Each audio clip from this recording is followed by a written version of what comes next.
Alright, this is probably the most recent video that I could go over, because I think I'm professional enough to go over this now. I think I've grown up enough. This video is how to get over your ex, slash, how to better your mental health. Because let's just put it bluntly. For the longest time, if you knew me, you're probably like, yo, this dude's probably depressed. You know what I mean? Like, what is this dude's problem, you know? I used to play the victim role very often. My dad would point it out constantly. Um, and at first I didn't really believe him, and I was like, all right, whatever. That's just my dad being my dad. But as I've grown up, I've looked back and I'm like, yeah, he was kind of a wimp. You know what I mean? So I want to go over some simple. I just got a hair on my notes. Some simple steps to move you in the right direction. Um, I'm not gonna go over anything like specific with your ex or like mental health specifically. I'm just saying for the mass, and this might come off as like, well, no crap of what I'm about to say, because it's pretty common sense, but this is just what's helped me. And I think this semester of college has been the like astronomically better than last semester. And I think it's because of these reasons. I forgot to write one down. We'll freeball that last one. First thing on the list, eat different foods. Healthier foods also is very, very helpful. Um, just spicing it up. You know what I mean? Because I would say the first semester of college, I'd have like the same three things because I was like, I'm too lazy to go walk to this or that place to go get this or that food. I would challenge you for like the first, like for 2 weeks, to not have the same thing twice. So 2 weeks, every single day, you have to get something different for breakfast, lunch, and dinner if you do all three. I only do lunch occasionally and then dinner always, but just try something different. Because let's be honest, bro, eating, if you're a fat chud like me, is a great thing and you love eating. So why not switch it up? Why eat the same crap that just like diminishes the fun of eating? So eat different foods. Also, side note, two birds, one stone. If you're on campus like me, that makes you walk somewhere. You're getting some steps in, breath of fresh air. You're in nature. Also, occasionally don't wear AirPods when you walk. Just like take in God's creation. Just be like, wow, praise God, Thank you, Lord. Yeah, like why not? Started to do that. Number two, probably the biggest one, also talking about music. Listen to different music. Don't listen to the same playlist over and over and over again until you've learned every single word on the song. Listen to different music, okay? Especially don't only listen to sad music. I know I've said that a lot before, but don't do that. I'm talking white girl music, country music, classical music, rap, house music, literally anything. Just switch it up. Because why not? It's fun. What if you find one and you're like, yo, this is kind of hype? I did that the other day. Well, I found it all for real. Real ones know the intro to Tron. Well, the intro to Tron has a song called End of the Line, I believe is what it's called. But the slowed version on Spotify is like 100 times better. I like listened to that on the way to class. Like that's weird, but like it was fun. I was like, yeah, this is fun. It's a little dopamine hit. Like, yeah, I like this song. It's something different. Number three, something that I struggled with heavily last semester. Get your schoolwork done early. I'm probably a week ahead on my schoolwork right now. Um, and it has just been such a weight lifted off my shoulders in general. Um, because it used to be this thing where it was like I would constantly push off work because I would want to play the game or whatever.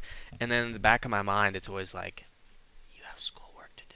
And then like Sunday rolls around and it's like I'm like struggling to get all this crap done. It's like I got all my stuff done early this weekend. I probably got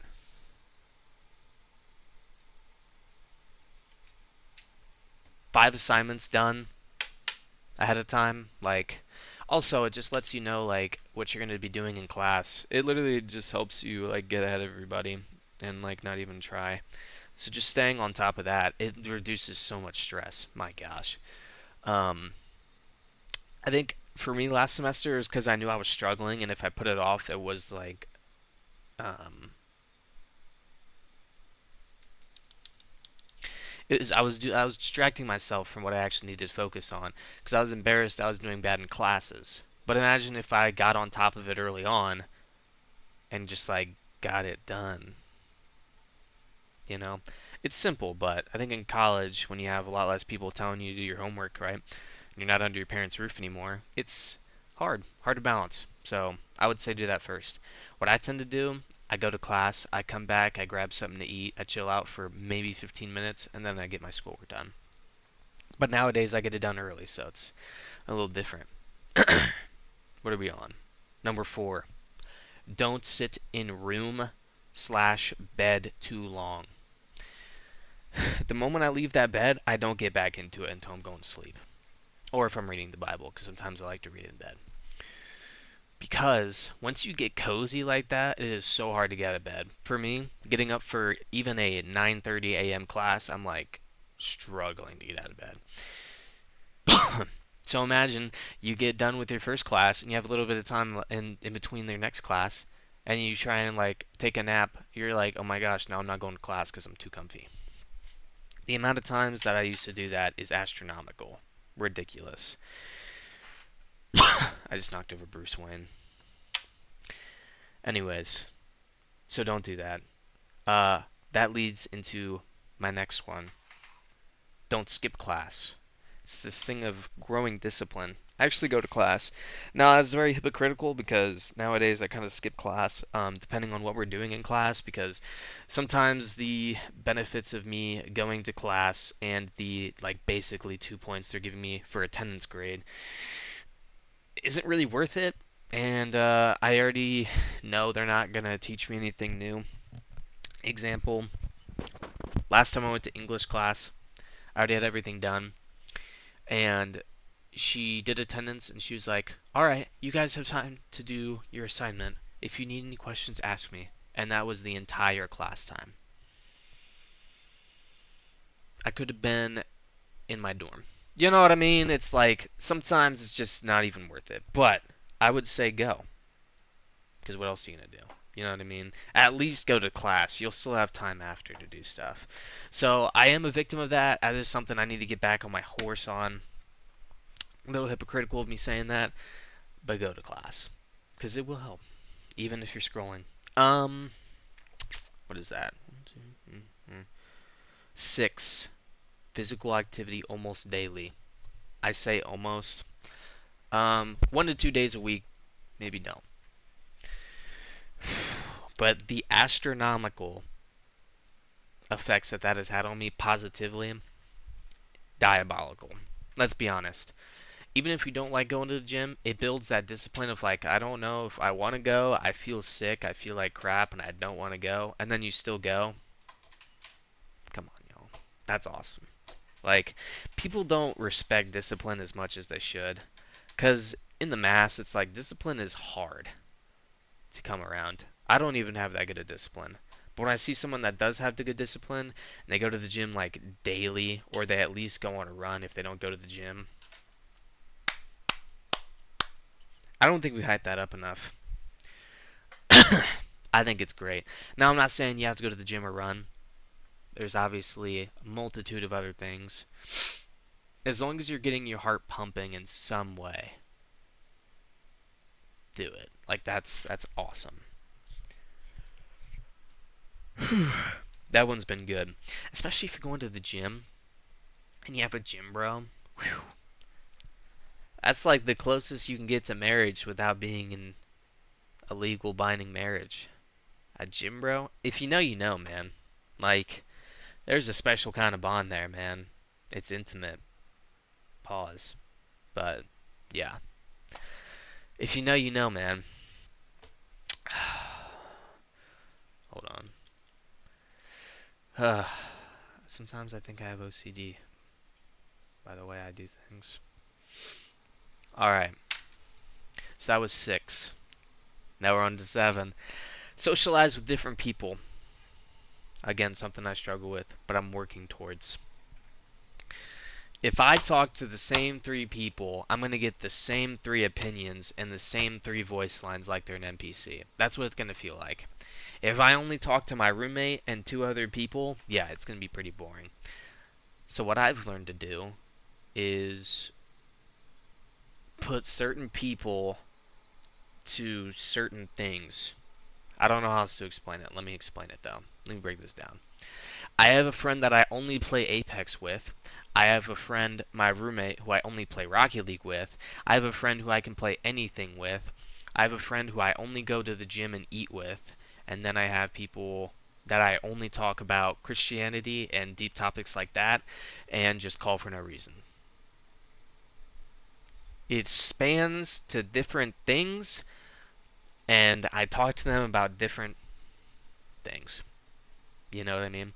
It's not just like they all have the same purpose. So I've kind of sorted them.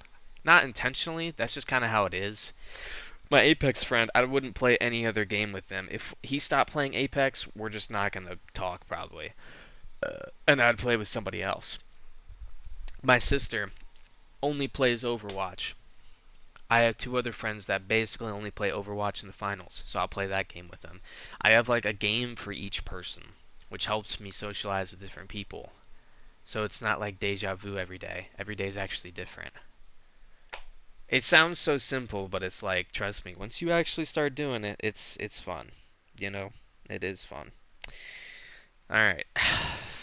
I had a hair on my pants. I wasn't looking at my dick. Moving on. Number 8. Think deeply on topics. This is niche. You don't have to do this, but I think just challenging yourself and reading the Bible, it'll make you a higher intelligent person in the way you speak and how confident you are in what words you're saying, and not just like blabbing. Like, and this will go into number 10 or number 9, but just like thinking on a topic and being like, what do I think about this? Not what just everyone else's opinion on it and being like, yeah, that's what I think. Having your own opinion on something. I think it's fun. I think everyone should do it a little bit and really dig deep and think, what do I actually think about this? Whether it be politics or whatever. I don't know. Literally, the things I'm speaking on these videos is basically that. Just thinking more deeply on topics instead of the baseline consensus. If that's the right word. But yeah, going into number 9, grow a foundation of beliefs. I think as a man, you should be strong in what you believe and have reasoning behind it. Um, Religiously, morally, and politically is like third place. It doesn't really matter. Politics aren't a thing anymore. It's all bull. To be honest, they're both. It's all stupid. Which is why I like to say I follow Christ, not a political belief. So yeah, you can group me in the Republican side if that's actually what they're representing, because I only follow Christ. So I mean, that's the truth, because politics are pretty dumb once you get into it. They're both sides are stupid. All of the politics stuff is corrupt and retarded. But anyways, back to what I was saying. Grow a foundation of beliefs. You know, be strong in it. Have reasoning behind it, which is why you should think deeply on topics and research things and actually want to learn about them. Try and learn both sides. I think it's easy um, to just believe something just because that's what your parents told you or a friend told you this or you saw a statistic somewhere, even though it could have been fake. Actually look into it. I feel like people don't do that anymore. But that's been fun. It's been good.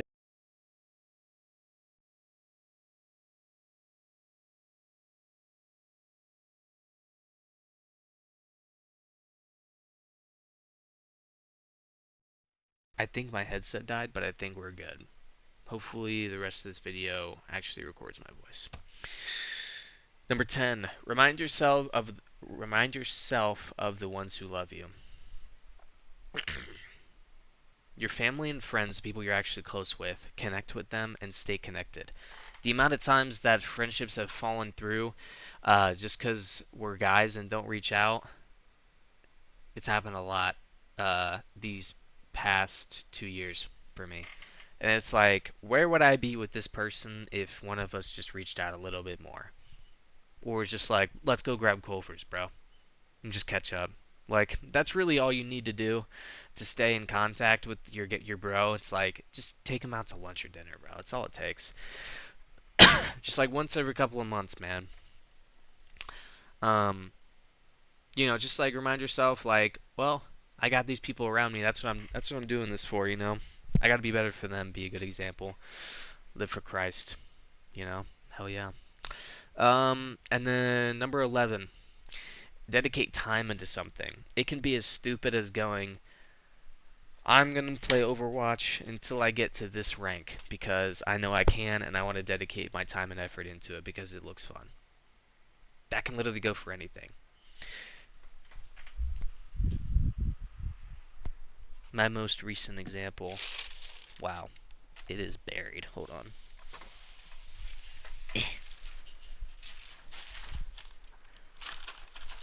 Oh yeah. If you know what this is, it's like as big as me because I'm super small. Skateboarding. I put time and effort and learning how to skateboard. I'm not good yet, but I put time and effort into it that I'm slowly getting better at it, and it's fun to do that. I mean, like, why not? Like, it's fun. Dedicate time into something you can be proud of. You don't even have to be proud of it. Just challenge yourself. Or just be like, me and this friend haven't been getting along. Let me think of some ways that I can fix this. Or try and ease things out better. Or just get an understanding of why we have this conflict. So in other words, just don't float through the day. And don't just turn your brain off and walk through life. Because I've done that for so long, and now I could have been derealization, but now that I'm like back in this space, it's like, wow. You know what I mean?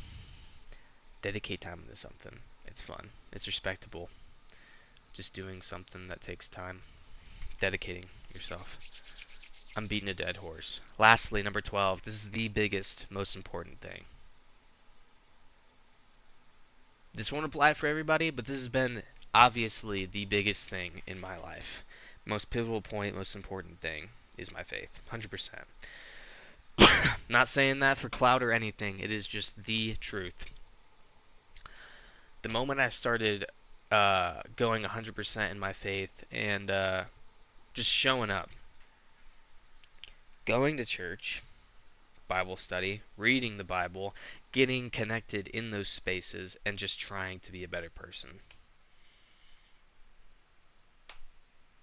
Just try to be an actual Christian. Like, follow the Lord. It's been awesome. And once you start doing all that, like, you will see the ooh, I'm blanking. I'm blanking. I'm looking this up because I want the actual words. I'm not gonna butcher this. Oh, the fruit of the Spirit. You will see that you love people more. You will see you're less angry. You will see that you're more energized and happy. All those good things. It all comes from the Lord. The moment you start dedicating yourself to God, the moments that you try and be better at everything, and just be a better person and live for Christ, and spread the word to other people, you will start to see a change. First off, in the inside, and then it'll start pouring out in your outwardly appearance as well. I know that sounds so cliche, and you probably hear it constantly. Um, and it really only works if you go all in on it, because I was very lukewarm, and I was always just like, yeah, I'm a Christian, but didn't really know what it meant. For a long time, I kind of just did it because my parents were Christians, and I was like, yeah, they're good people. I want to be like them, but never really took it into my own hands and was like, yeah, this is something I want to pursue. The only reason I even showed up to that Nav Night event, which is a Christian event that I went to get plugged in, only reason I even went is because my mom told me to. She's like, I really want you to do this. And my mom is my best friend, and I love her to death. So I was like, I'll do it for you. Like, sure, I'll go and see what happens and whatever. I was not excited to go, but I went. I stood around for a little bit, and I was like, I don't know what I'm doing here. I don't really like socializing with people. And my Bible study leader, well, my current Bible study leader, I didn't know him at the time. He came up to me. He must have been sick or something, because he was like, I don't know. He's usually a big, goofy guy. He's really fun. He must have been sick the first time he met me, because he was very much like, he almost looked faded. Like, I don't know, but he introduced me to what Navs was, and I could just tell he was a genuine person, which is like the hardest thing to find nowadays, is just genuine people who are living authentic um, Christian lives.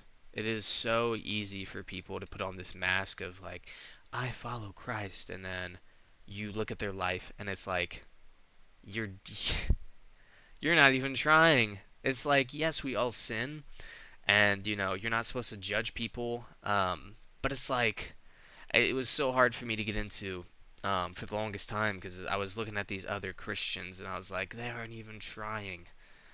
But once you figure out, it's like, well, we're all sinners, we're all struggling with things, we're all trying to be better. It's like it makes sense. But when you first look into it, it's like, man,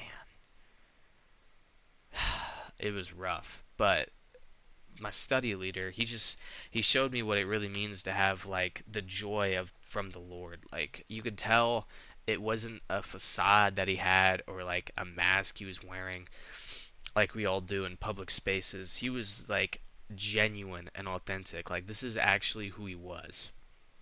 Which makes no sense. Like, bro, why are you so goofy and happy all the time? Like, it was crazy. I was like, what is wrong with this dude? And, I was like, well, just based off that, I'm interested. So I started doing one-on-one with this guy, and we would read through scripture together, and he would show me different, like this thing on the wall. It's called the Jesus Bridge. If you want, I can do a video on that, but if you want to know more about it, you can look it up. Um, but he would just like show me these different things, like base level understanding of what he believes, and it was very, very uh, interesting because I'd never heard it taught like that from somebody my age. That's why I love Bryce Crawford. Again, he's a great influence on my walk with Christ. It's just there's something so much more powerful about seeing somebody around your age be so passionate about something like that. Because when you see someone with passion, you think like, wow, they really believe that. Like there must be something there. To speak on something you believe, you need to be passionate about it because you know it's true and you know the positive effects that it can have on you. And you want to tell everybody about Christ. So when I saw how energetic and like extroverted he was and just straight up happy all the time, it was just like the most surreal experience. And I wanted to know more. And as time went on, the more and more I got invested. There's always highs and lows when it comes to faith, just like life. You're gonna find ups and downs of what you believe in, and you and God are kind of wrestle it out, and you're not gonna understand some things that happen in your life. But um, I'm telling you, it will be the best decision of your life once you go all in. You can't be halfway on the fence and expect things to happen. Like truthfully, I was on the fence for the longest time and nothing happened. But once you go all in, you're like, I'm gonna see what this is about and actually apply myself. You'll start to see the benefits of it. And yeah, 100%. 100%. That's why I'm here right now. And you know that it'll open your ears to what God's telling you to do. I think God is pulling me into a direction of uh, leadership in a Bible study. Whether that is in Navs or not is up in the air. I'm still praying about it and thinking about it. But I know for a fact I had God tell me to run my own Bible study over the summer with some church friends that I'm close with, and just to grow a community of believers that can rely on each other and build each other up. So it's technically more of a life group, but point being, every aspect of your life will be changed with the Holy Spirit, with God in your life. 100%. The moment you let Him in, you will start to see the changes. And the hardest part is reading the Bible, because it's so easy to just read the Bible and be like, yep, that makes sense, and not think any deeper about it. So, what I would recommend, and again, I'll go through another video of doing this, but again, this is the main point of why I'm making this video, because it is the most important thing, and it has changed my life forever in a positive way. I have a notebook. You cannot see it. This is the last page, so I'm only halfway through it, but wow, it's not focusing at all. I'll just read through it. So the point is, what my Bible study leader has taught me is write observations, interpretations, and then like application. So it's like first read through it, maybe summarize it first if that's more helpful. Like summarize it and write it out, not just mentally like think through it, write it out. And then interpret. So just write down anything that stood out to you the first time or what you think is important. Write out that verse. And then um, interpret.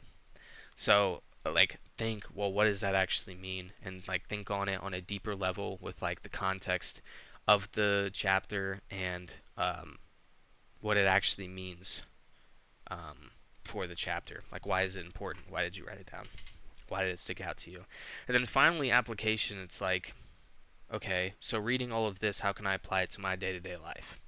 And that part is probably the hardest one because you're reading a story or a passage and it's easy to comprehend it, but it's harder to think, okay, how can I improve on this in my life? And what does it really mean to where I can implement it on my day to day to try and be better? It's hard, and it does take practice. I'm still new to it, but it's been so helpful. Um, and I would encourage, if you don't know a word or what a sentence or a verse means, to look it up first. And if that doesn't help, I'd say pray about it or talk to somebody that might have some knowledge on it. Because it is interesting. It is the best book ever written in history, no doubt about it. And it has changed my life. So I totally rambled there. Um, but I think that's the most important thing, and I'd encourage everybody to do it. At least try it. Go all in.